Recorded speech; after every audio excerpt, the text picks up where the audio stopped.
John, why is collaboration more common in stylometry than in mainstream literary studies? It's worked pretty well for you and me, hasn't it, over the years? Not just in the articles we've written together, but in the swapping of ideas, the interchange. I think it's probably deep-seated to do with people who want evidence-based studies rather than expressions of personal opinion. People who want to replicate. People who want to be able to have others follow on that same path and get the same answer. That sort of thing. Now, if you think about it, that's pretty much a central issue for this new federation, because across the whole range of activities, that same principle seems to me to prevail. The distance reading in Stanford, the deep literary history in Würzburg, the huge range of European languages in Krakow, the literary criticism in Amsterdam, our own stuff on authorship and beyond authorship, all of them have that quality of wanting to get beyond the individual opinion, the personal impressions of the scholar. How much and in what way do you think stylometry can contribute to mainstream literary studies beyond what we've already been talking about? Well, very much in that way, I think. A completely different perspective, a very different line of evidence, a different form of argument, the huge range of material that the computer enables us to cover, and to cover accurately and reliably, instead of depending on what the scholar can winnow out, card indexing away slowly over the years. I think that we'll never displace the mainstream methods. They are, after all, what the whole game is about. But we bring a new perspective and add new evidence in a valuable way, I believe. Do you think stylometry has anything to offer in terms of correcting bias, or as a moderation of the biases that scholars bring to their problems? Well, you can't ever escape it entirely, can you? But up to a point, yes, I think that's part of what I've already been saying, by implication. You recognise your bias and try to ride above it. Now, mainstream scholars do that too, but I think the computer gives us a bit of a lift towards objectivity. Not that objectivity is ever finally attainable. What do you think stylometry has contributed to the understanding of language? That's more a question for people doing computational linguistics, I think. The two fields adjoin, of course, overlap in large part. Essentially, I think, this is my own hobby horse anyway, what we're doing all the time is confirming Ferdinand de Saussure's distinction between langue and parole, the individual choices that we make out of the large system of the language.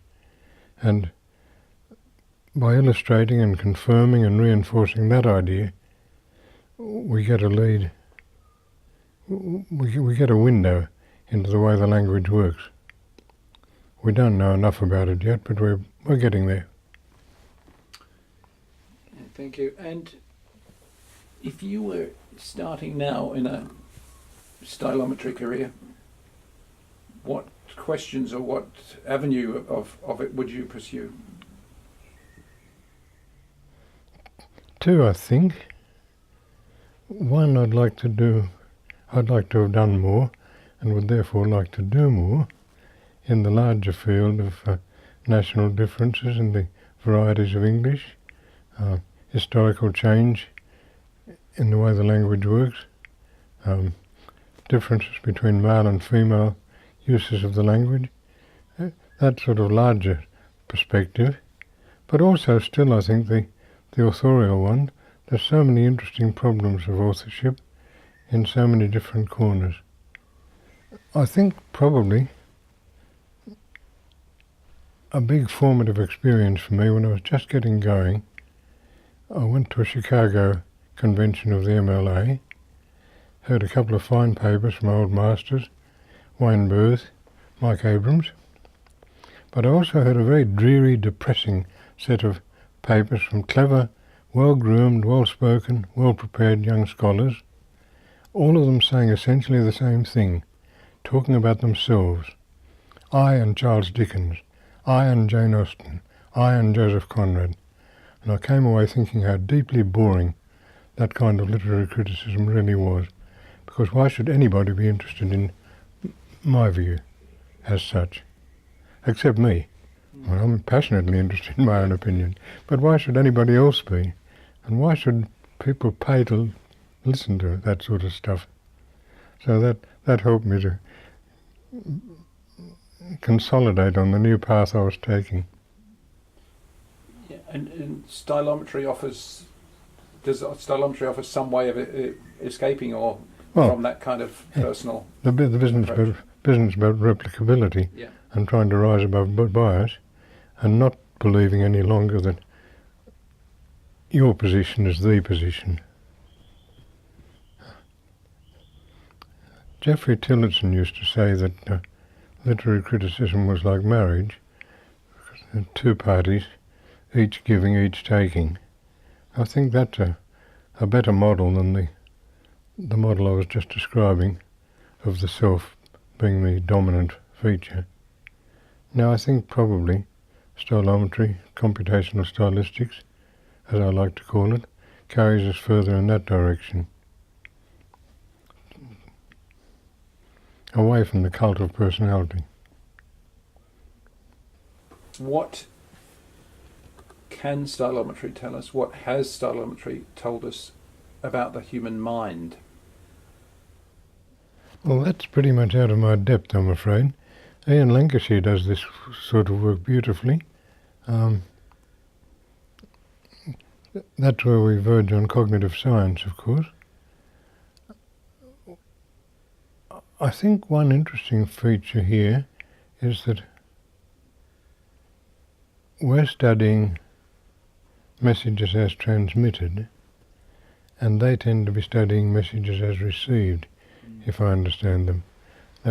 The two go hand in hand in a way, but there are different emphases. I think the transmission of signals through the noise of all the complications of language is a very interesting matter for the way the mind operates. That principle of redundancy is important here. The same message being iterated, reinforced in many different ways to carry itself through. David Houle used to talk about the transmission of messages back from space probes, and the same message transmitted 100 times, slowly penetrating the noise of the atmosphere. There's something there, I think. And obviously language is a deep function of the mind. How much we yet understand it's another question altogether.